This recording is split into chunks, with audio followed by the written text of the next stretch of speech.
Jangan lagi KKN 2 bulan, pergi tinggal rumah kepala desa, sore main poli, pulang bebini. Apalah kerja kalian? Jadi buatlah pengkaderan yang luar biasa. Sudah bolak-balik saya sampaikan. Tapi rektor-rektor takut melaksanakan ide saya ini. Jangankan untuk melaksanakan ide saya, ngundang saya aja takut. Maka saya heran, kok berani HMI ini?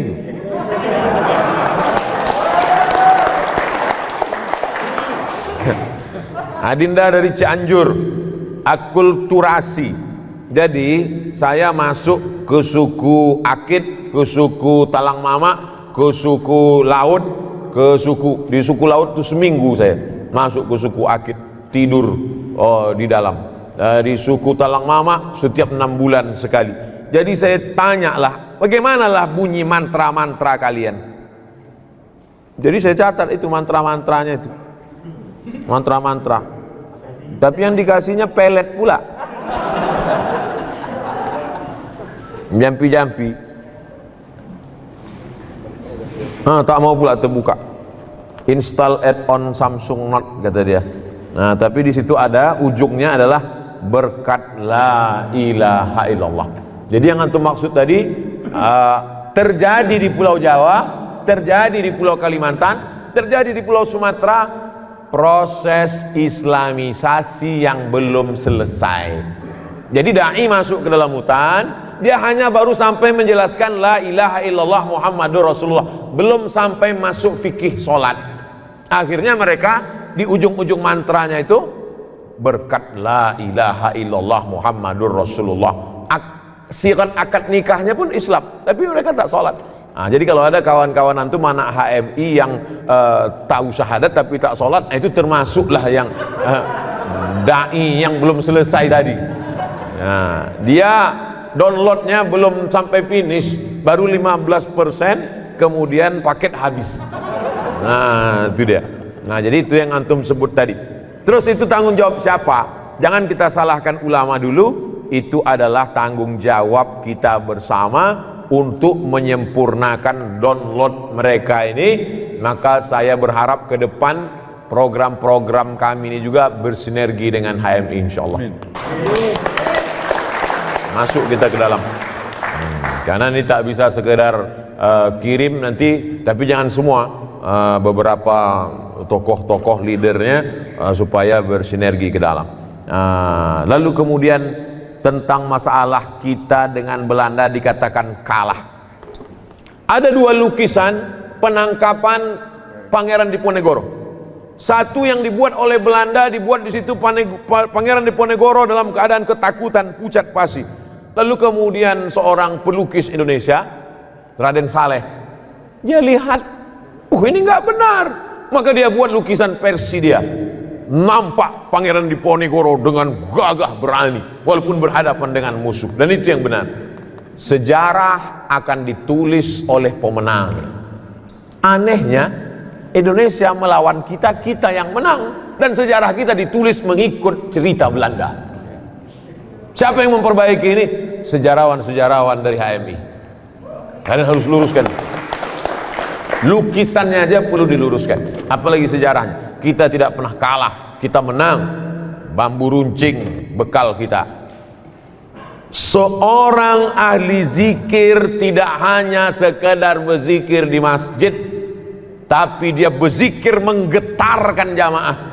Maka Belanda melihat orang ini berbahaya. Dia adalah mursyid tarekat khalwatiyah. Khalwat artinya bersunyi-sunyi dengan Allah, merasa sunyi di tengah keramaian. Nampaknya ramai, tapi sunyi hanya karena berdua dengan Allah SWT. Nampaknya sunyi sendiri, tapi ramai karena berdua dengan Allah SWT. Maka disebut dengan tarekat khalwatiyah. Namanya Syekh Yusuf Al-Makassari Tajul Khalwati. Taj artinya crown, mahkota. Mahkota tarekat khalwatiyah. Belanda melihat orang ini berbahaya, buang dia. Dibuang ke Ceylon. Sampai di Ceylon, apa yang dia lakukan? Dia menyebarkan Islam di Sri Lanka. Masuk Islamlah orang Sri Lanka. Akhirnya orang Inggris di Sri Lanka pun pusing melihat dia. Ini orang berbahaya di Ceylon. Campakkan lagi. Belanda melihat dia berbahaya, buang. Ceylon melihat dia berbahaya, buang. Akhirnya dicampakkanlah dia ke Cape Town, Afrika Selatan. Di Cape Town apakah dia stres, depresi? Tidak. Di Cape Town dia membangun kampung Melayu, kampung Islam, dan kemudian Presiden Nelson Mandela memberikan penghargaan sebagai pahlawan Afrika Selatan. Jadi orang Indonesia tidak pernah kalah. Dia hanya kalah di mata sejarawan yang menulis menurut versi mereka. Dari senjatanya, dari kekuatannya. Apa kekuatan Syekh Yusuf itu? Kekuatannya ada pada la ilaha illallah Muhammadur Rasulullah. Kalau Allah besar di dalam hatimu, maka dunia ini kecil di depan matamu. Kalau Allah besar dalam jiwamu, maka segala permasalahan dunia ini hampa, kecil materi ini, tak ada apa-apanya. Itulah yang mesti ditanamkan dalam, tapi dia tidak sekedar orasi saja. Karena kalau sekedar pelatihan nanti bisa aja jam tengah malam, besarkan Allah dalam hatimu, dunia kecil. Begitu datang duit sekoper, besar juga dunia ini. Menguji emas dengan api. Emas kalau kita mau tahu dia emas murni atau emas campuran, bakar dengan api. Ketika dibakar dengan api, memisah nanti mana emas mana perak. Menguji emas dengan api, menguji orang dengan uang, menguji orang dengan uang dan materi. Di saat materi itu datang, disitulah baru nampak mana yang sesungguhnya HMI asli dan mana HMI yang ijuk saja. Ijuk dengan rambut susah dibedakan bagi yang tak tahu mana rambut, mana ijuk, mana lalang, mana rumput asli. Karena sekarang memang semuanya penuh dengan kepalsuan. Saya kemarin diundang ke hotel acara pernikahan. Bunga-bunganya palsu. Semua bunga plastik. Semua bunga plastik. Permintaan maafnya pun palsu. Yang minta maaf mempelai laki-laki kepada emak sama ayahnya. Tapi yang ngomong orang lain, oh ayah, dari kecil kau menyekolahkan aku. Oh ibu, antum tengok itu. Semuanya penuh dengan kepalsuan dan sandiwara. Tapi HMI tidak demikian. Ini dia kasih asli, buahnya asli. Dia tak mau yang plastik. Hah? Apel mele apple. Hah? Asli. Oleh sebab itu antum jangan terpukau dengan kepalsuan ini. Wallahu a'lam. Assalamualaikum Ustaz. Waalaikumsalam warahmatullahi wabarakatuh. Saya mau tanya, ada orang tua masih hidup tapi dia membagi harta warisan kepada anaknya, namun ada satu anaknya tidak dia kasih karena sikit pun tak dia kasih. Gimana itu Pak Ustaz? Kalau dibagi waktu masih hidup namanya hibah. Kalau dibagi masih hidup tapi diserahkan sesudah mati namanya wasiat. Wasiat tak boleh lebih dari total sepertiga harta. Itu ruko yang ada di Batam, ku kasih untuk kau, tapi nanti sesudah aku mati, apa namanya? Wasiat. Ternyata harga ruko itu 1 miliar. Harga ruko 1 miliar, warisan dia totalnya 2 miliar. Maka yang sah untuk si anak hanya 666 juta. Yang 1,3 mesti tetap dibagi kepada ahli dua. Kalau serahkan masih hidup, ambillah bulat-bulat, namanya hibah, tak ada batasannya. Kalau diserahkan setelah mati namanya wasiat. Dibagikan ketika hidup baru diserahkan setelah mati namanya wasiat. Adapun pembagian harta warisan sesudah mimda tema taya bawati. Jelas. Jadi ini kenapa pula masih hidup sudah bagi harta warisan? Inilah gara-gara tak mengaji. Makanya kalau ada acara pengajian, jangan lagi pengajian arisan judulnya. Sabar, tawakal. Pengajian arisan kita pada bulan Januari 2021 ini adalah tentang warisan. Apa itu warisan? Bagaimana pembagian warisan? Bolehkah warisan dibagi ketika hidup? Apa nama hibah? Apa itu wasiat? supaya jangan salah kaprah. Ini banyak orang tua kalau udah cerita warisan, Bu, gimana masalah warisan? Jangan tanya warisan, aku belum mati lagi. Padahal setelah mati menyimpan warisan sama dengan bom atom, bom waktu yang akan meledak. Ini saya menduga bahwa si bapak ibu ini marah kepada anaknya yang satu ini, maka biar supaya jangan dapat dibaginya. Ini untuk kau, untuk kau. Adapun kau matilah kau tak dapat. Tak bisa. Maka kita kalau salah jangan salah dua kali. Dulu salah kita karena tak mendidik dia, dulu salah kita tak mengajar dia, sekarang dia menjadi pemabuk, pecandu narkoba. Yang salah kita atau dia? Kita yang salah. Maka pembagian harta warisan hak dia ada pada harta kita, karena dia adalah anak kita. Dia tak pernah minta jadi anak kita, kita pun tak pernah minta dia jadi anak kita. Allah yang mengirimkan dia ke rahim ibu, didik dia dengan baik. Kalau sudah dididik dengan baik tak juga baik, takdir seperti Nabi Nuh punya anak Kan'an, tapi dia tetap punya jatah harta setelah kita meninggal. Bagilah menurut ilmu faraid pembagian harta warisan. Walakum nisfu ma taraka azwajukum illam yakul lahunna walad. Kamu suami dapat setengah harta istrimu kalau tak ada anak. Fa in kana lakum waladun falahunna rubu'u. Kalau kamu punya anak maka istri dapat 1/4, istri dapat 1/8. Fa in kana lahunna waladun falakumur rubu'u.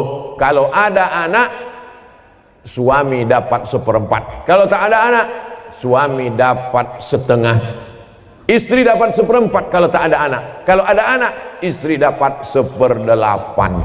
Anak laki-laki, lizakari mislu hadzil unsayain. Anak laki-laki dapat 2 kali bagian anak perempuan. Jadi kalau anak perempuan 25 juta, anak laki-laki 50 juta. Karena laki-laki lebih besar tanggung jawabnya. Laki-laki membiayai nikah, laki-laki mengasih nafkah, laki-laki menjadi kepala rumah tangga, laki-laki mengasih mahar. Itulah maka laki-laki diberikan kelebihan, bukan karena Islam diskriminatif. Maka jelaskan nih kepada anak cucu kita, kalau tidak nanti kita akan salah, anak cucu kita akan salah, dan dia menjadi mengalir amal salah, bukan amal ya. Assalamualaikum Ustaz. Waalaikumsalam warahmatullahi wabarakatuh. Semoga Ustaz sehat selalu serta dalam lindungan Allah, amin. Saya jualan online, tapi saya sering membuat invoice palsu pada kiriman barang ke pembeli saya di luar daerah, agar pajak keluar kota dari Batam tak besar. Pasalnya pajak Batam keluar kota itu 17,5%, berlaku untuk semua barang. Apakah saya harus tinggalkan usaha saya nih Pak Ustadz atau bagaimana? Saya takut uang yang saya dapat memperberat hisab saya nanti di akhirat. Payah saya jawabnya. Nanti saya jawab boleh, bilang orang Ustaz Somad membolehkan bohong, dan orang kantor pajak marah sama saya. Gara-gara ini berkurang pajak dari Batam, kata dia.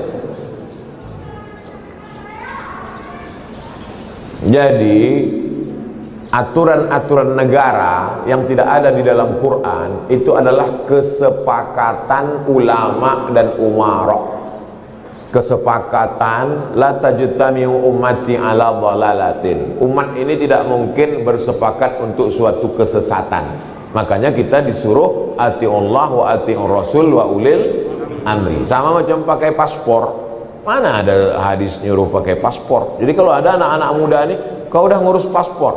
Tidak ada dalam Quran nyuruh paspor. Paspor itu bid'ah wa kullu bid'atin dhalalah.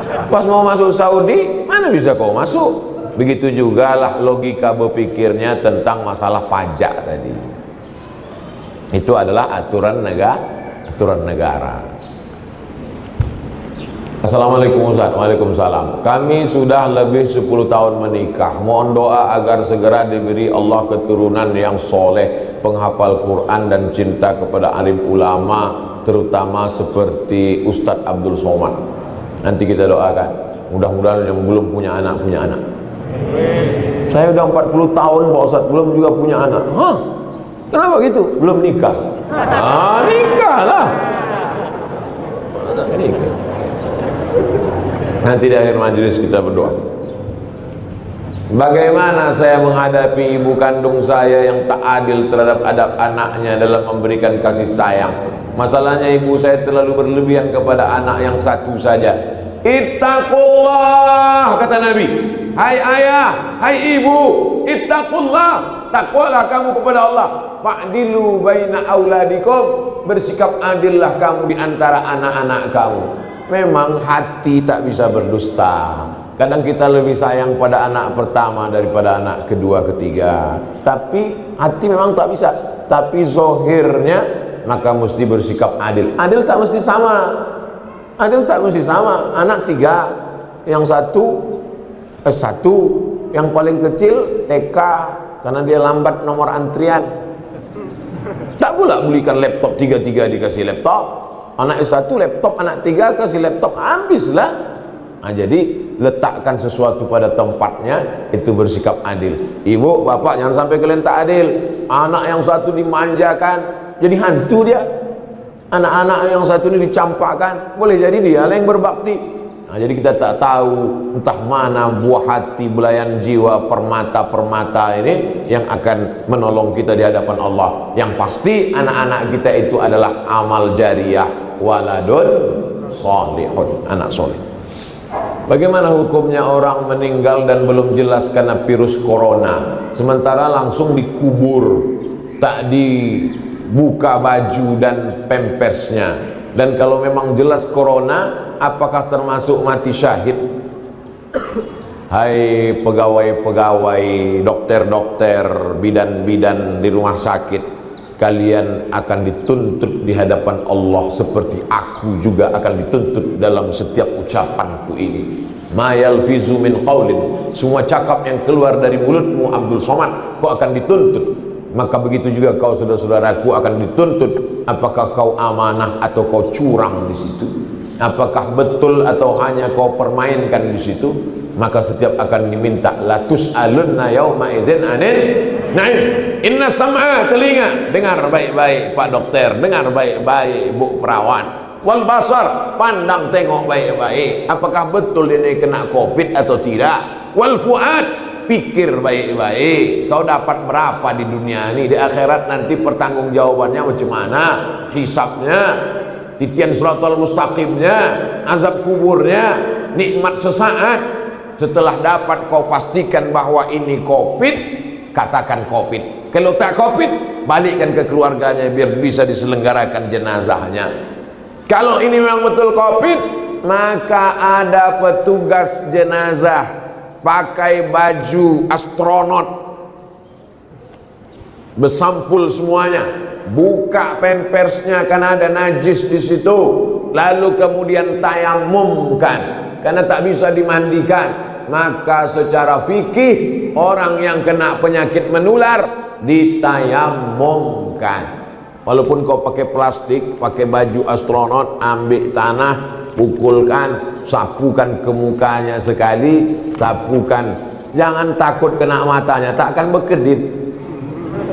Sapukan ke tangannya, setelah itu pakaikan kain kapan, setelah itu bungkus plastik, karena dia adalah saudaramu. Kami berterima kasih kepada kalian Bapak bidan, Bapak dokter, Ibu bidan, Ibu dokter, karena kalian sudah menyelamatkan. Kalianlah ujung tombak perjuangan. Kalau kalian amanah, maka semua pahala kalian dapat. Tapi kalau kalian berkhianat, maka sesungguhnya dosanya juga akan berlipat-lipat. Kenapa? Karena mereka melaksanakan fardu kifayah. Fardu kifayah sudah mereka laksanakan. Lalu kemudian dikuburkanlah. Adapun sholatnya bisa diletakkan di keranda lalu sholat, takut dibawa ke masjid menular sholat. Allahu Akbar. Bahkan di dalam mobil ambulan pun bisa, di dalam buka pintu jendelanya, dari luar tuh Allahu Akbar. Di tepi kubur sebelum dimakamkan diletakkan di atas kayu, sholatkan, setelah itu baru dimasukkan ke dalam. Hanya masalah mandi saja bisa diganti dengan tayamum. Adapun sholat jenazahnya tetap. Nah, buat tak kalian sholatkan? Gimana udah sholat jenazah? Kami buat webinar aja Pak Ustadz. Mana pula sholat online?